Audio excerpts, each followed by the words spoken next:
Japan last week announced its biggest military buildup since World War II as tension with China and a hostile North Korea and Russia's Ukraine invasion stoke fears of war. North Korea's foreign ministry said Japan had effectively formalized the capability for preemptive attack with its new strategy that would bring a fundamental change to East Asia's security environment. The DPRK makes it clear once again that it has the right to take a resolute and decisive military step to defend its national sovereignty, territorial integrity, and fundamental interests in the light of the complexity of the regional security environment caused by Japan's action, the official said in a statement carried by the North's KCNA news agency. The spokesman referred to North Korea by the initials of its official name, the Democratic People's Republic of Korea. Japan would realize it made a wrong and very dangerous decision, the spokesperson said, referring to a shuddering shiver to be felt soon.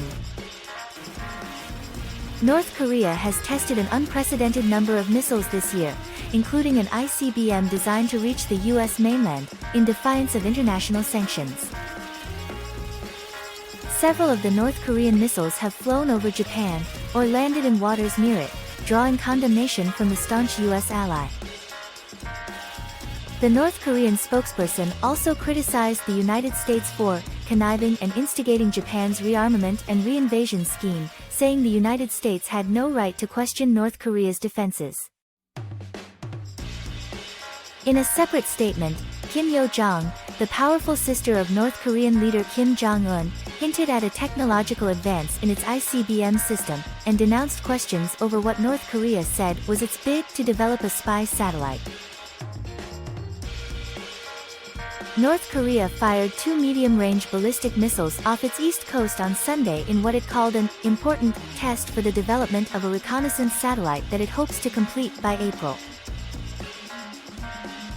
Experts have raised doubts over the level of North Korea's satellite technology, but Kim Yo-jong derided the questions and suggested that North Korea's technical abilities included new ICBM developments. North Korea has test-fired its ICBMs at a steep angle, and analysts say a normal launch angle requires more sophisticated technology to resist heat generated during re-entry into the atmosphere. "I can clear up their doubt about it," Kim Yo-jong said. "They will immediately recognize it in case we launch an ICBM in the way of a real angle firing straight off." Kim Yo-jong dismissed any threat of new sanctions.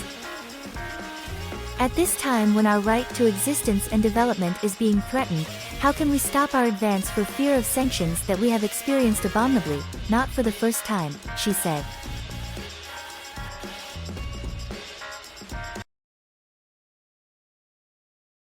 China races to install hospital beds as COVID surge sparks concern abroad. China this month began dismantling its stringent zero-COVID regime of mass lockdowns after protests against curbs that had largely kept the virus at bay for 3 years but at significant cost to society and the world's second-largest economy. Now, as the virus sweeps to a country of 1.4 billion people who lack natural immunity, having been shielded for so long, there is growing concern about possible deaths, virus mutations, and the impact on the economy and trade. "We know that any time the virus is spreading, that it is in the wild, that it has the potential to mutate and to pose a threat to people everywhere," U.S. State Department spokesperson Ned Price said on Monday, adding that the virus outbreak in China was also a concern for global growth.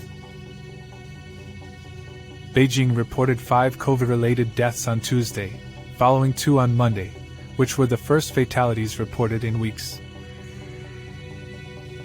In total, China has reported just 5,242 COVID deaths since the pandemic emerged in the central city of Wuhan in late 2019, a very low toll by global standards. But there are rising doubts that the statistics are capturing the full impact of a disease ripping through cities after China dropped curbs, including most mandatory testing on December 7th. Since then, some hospitals have become inundated, pharmacies emptied of medicines, while many people have gone into self-imposed lockdowns, straining delivery services. It's a bit of a burden to suddenly reopen when the supply of medications was not sufficiently prepared, said Zhang, a 31-year-old delivery worker in Beijing who declined to give his full name. But I support the reopening. In the capital, Beijing, security guards patrolled the entrance of a designated COVID-19 crematorium where Reuters journalists on Saturday saw a long line of hearses and workers in hazmat suits carrying the dead inside. Reuters could not establish if the deaths were due to COVID. Getting sick. In Beijing, which has emerged as the main infection hotspot, commuters, many coughing into their masks, were back on the trains to work and streets were coming back to life after being largely deserted last week. Streets in Shanghai, where COVID transmission rates are catching up with Beijing's, were emptier, and subway trains were only half full. People are staying away because they are sick or they are scared of getting sick, but mostly now, I think it's because they are actually sick, said Yang, a trainer at a nearly empty Shanghai gym. Top health officials have softened their tone on the threat posed by the disease in recent weeks, a U-turn from previous messaging that the virus had to be eradicated to save lives even as the rest of the world opened up. They have also been playing down the possibility that the now predominant Omicron strain could become more virulent. The probability of a sudden large mutation is very low. Zhang Wenhong, a prominent infectious disease specialist, told the forum on Sunday in comments reported by state media. Nevertheless, there are mounting signs the virus is buffeting China's fragile health system. Cities are ramping up efforts to expand intensive care units and other facilities for severe COVID cases, the state-run Global Times reported on Monday. Authorities have also been racing to build so-called fever clinics, facilities where medical staff check patients' symptoms and administer medication. Often attached to hospitals, the clinics are common in mainland China and are designed to prevent the wider spread of contagious disease in hospitals. In the past week, major cities including Beijing, Shanghai, Chengdu, and Wenzhou announced they had added hundreds of fever clinics, some in converted sports facilities. The virus is also hammering China's economy, expected to grow 3% this year, its worst performance in nearly half a century. Workers and truck drivers falling ill are slowing down output and disrupting logistics, economists say. A World Economic Survey showed on Monday China's business confidence fell in December to its lowest since January 2013. Weaker industrial activity in the world's top oil importer has capped gains for crude prices and driven copper lower. China kept benchmark lending interest rates unchanged for the fourth consecutive month on Tuesday.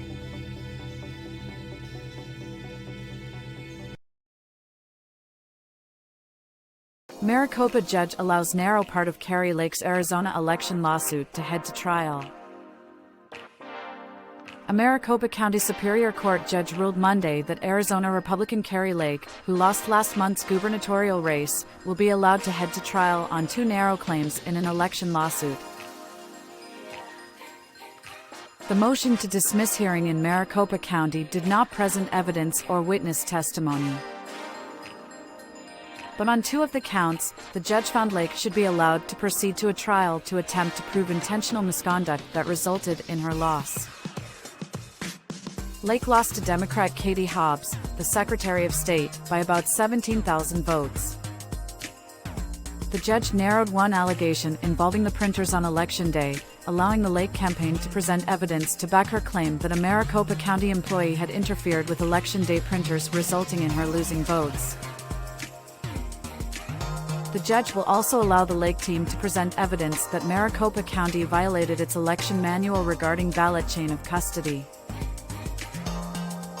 The Lake campaign claims an unknown number of ballots were added, resulting in her loss. The judge called this claim a dispute of fact, rather than law, so Lake should be allowed to present her evidence in court. Despite most of her lawsuit being dismissed, Lake tweeted, "Our election case is going to trial. Katie Hobbs' attempt to have our case thrown out failed. She will have to take the stand and testify." She added, "Arizona, we will have our day in court." Lake has been tweeting out links to a fundraising site, urging followers to send money to support her legal effort. The judge also ruled that Hobbs could be called to testify in her capacity as Secretary of State, an office she'll hold until she is sworn in as governor. Democratic attorney Mark Elias, whose legal team is representing Hobbs, framed the court decision as a victory, pointing out that most of the claims were dismissed and that a higher hurdle lies ahead in the trial. Proving intentional wrongdoing and that it affected the outcome of the election will be impossible for Lake, Elias tweeted. Arizona law mandates a strict timeline on election-related lawsuits. The judge ordered a 2-day trial to begin before January 2nd.